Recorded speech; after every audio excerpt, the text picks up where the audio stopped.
In episode 24, Recap Checkpoint covering domains 1 through 3, we pause to consolidate what you have learned so far, reinforce how the pieces fit together, and surface any weak spots that still need attention. The earlier domains introduced concepts in a sequence, but real mastery comes from seeing them as a connected system rather than separate topics. This checkpoint is your chance to reconnect the fundamentals of security principles, life cycle thinking, and evidence-based assurance as one coherent practice. As you listen, notice which ideas feel solid and which still feel fuzzy, because those signals will guide your next study passes. The goal is to leave this episode with a clearer mental map and a short list of targeted improvements. A good recap starts with the foundational principles that have been running quietly underneath everything else: confidentiality, integrity, availability, resiliency, and governance responsibilities. You first saw confidentiality, integrity, and availability framed as the CIA triad, but the real story was how those goals translate into design and operational choices. Resiliency added the idea that systems should bend without breaking, absorbing shocks while maintaining essential services. Governance responsibilities grounded these ideals in roles, decision rights, and accountability chains, making it clear that someone must own the outcomes. When you think about any control or process now, you should be able to say which of these principles it advances and who is accountable for it. The next major thread ran through the software development lifecycle, or SDLC, where security integration points were mapped across discovery, planning, build, and release activities. In discovery, you learned to identify risks, stakeholders, and constraints early, when changes are cheapest and less disruptive. Planning stages emphasized refining requirements, scoping controls, and aligning schedules so that security work is not pushed to the edges. Build phases introduced secure coding practices, design reviews, and intermediate tests that keep quality moving in step with functionality.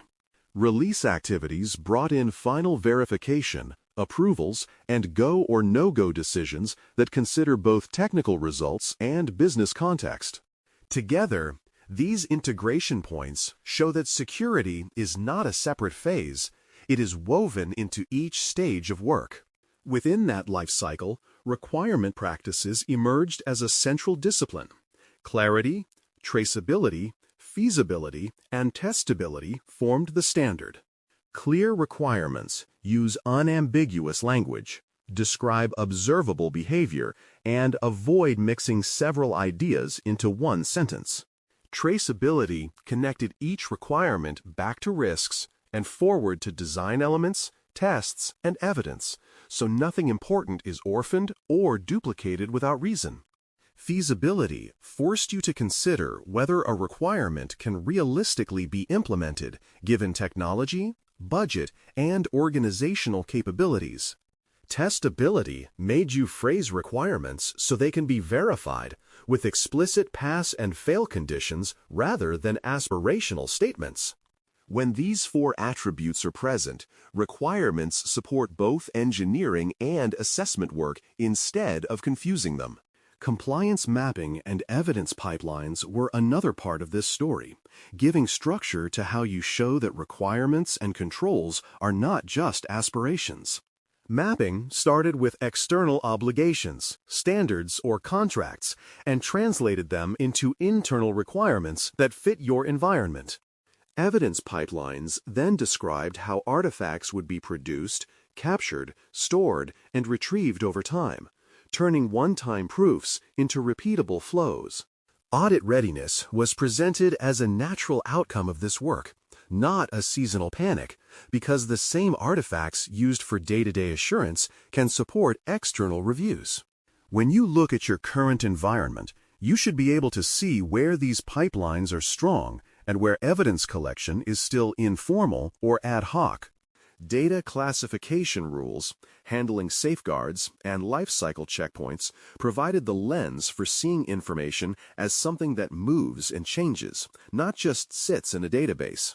Classification gave you simple labels that match sensitivity and usage, which in turn drive protection levels and access decisions. Handling safeguards translated those labels into behaviors like encryption, masking, segregation, or stricter monitoring where appropriate. Lifecycle checkpoints reminded you to think about data creation, active use, archival, and deletion, or anonymization as distinct phases with different risks. When these elements are aligned, you reduce the chance of sensitive data drifting into uncontrolled spaces or staying far longer than it should.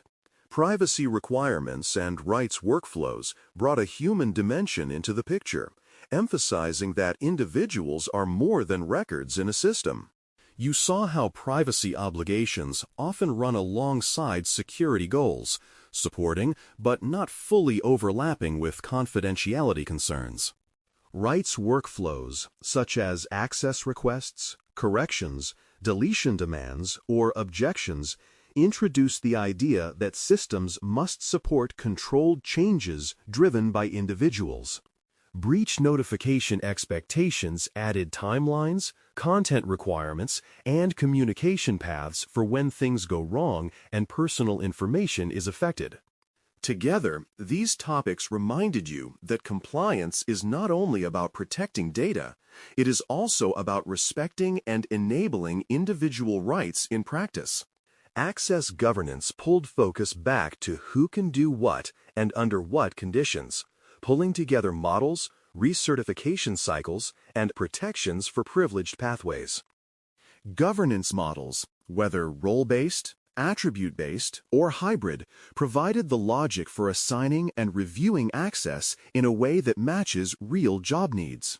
Recertification cycles then ensured that these models remain accurate over time by requiring periodic confirmation and cleanup of entitlements. Privileged pathway protections emphasize that administrative or high-impact access needs extra safeguards, monitoring, and clear separation from everyday accounts. If there is one question to keep asking yourself, it is whether your current access patterns would still make sense to someone reviewing them 6 months from now. Misuse case development tied many of these concepts together by asking you to describe how people might misuse or abuse systems, intentionally or under pressure. You learned to ground these cases in real actors, their incentives, and the shortcuts they might take when stressed or frustrated. Prioritization factors included potential impact, exploitability, and exposure surfaces, so that you focus on the scenarios that most threaten resilience. Rehearsal cadence guidance encouraged regular walkthroughs or tabletop discussions rather than one-time workshops, turning misuse cases into living tools. When combined with requirement practices and evidence pipelines, these scenarios help align design decisions with the realities of how systems are actually used and misused. Metrics and their connection to outcomes formed another important bridge between technical work and organizational decisions. You saw that raw counts or percentages rarely tell a useful story by themselves. They need to be tied to thresholds, tolerances, and actions. Decision thresholds define what level of a metric demands attention, change, or escalation, making it clear when a number is just noise and when it signals real risk. Narrative explanations turn metrics into stories leaders can use, explaining why a trend matters and how it connects to goals such as resilience, compliance, or customer trust. When metrics, thresholds, and narratives are aligned, reports drive informed choices rather than distraction or confusion.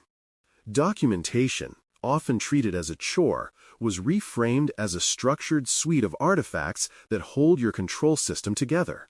Policies set the high-level intent and commitments. Standards translate that intent into specific rules, and procedures describe how work is actually done. Playbooks and runbooks then focus on particular scenarios, such as incidents or changes, outlining steps, roles, and expected evidence along the way. You were encouraged to treat each document type as a distinct tool with its own purpose, audience, and level of detail. A healthy documentation suite gives assessors a clear view of design and operation, while giving practitioners a usable reference in their daily work. Throughout these domains, common pitfalls surfaced: vague language, missing links between artifacts, over-reliance on manual processes, and control designs that looked good on paper but failed under real conditions. You also saw strategies that helped resolve these weaknesses, such as tightening requirement wording, adding identifiers and trace links, and defining evidence expectations up front. Automating repetitive checks, standardizing templates, and scheduling small, recurring reviews proved more effective than occasional large cleanups. Encouraging cross-functional participation, especially between security, engineering, and business roles, helped bridge gaps in understanding and ownership.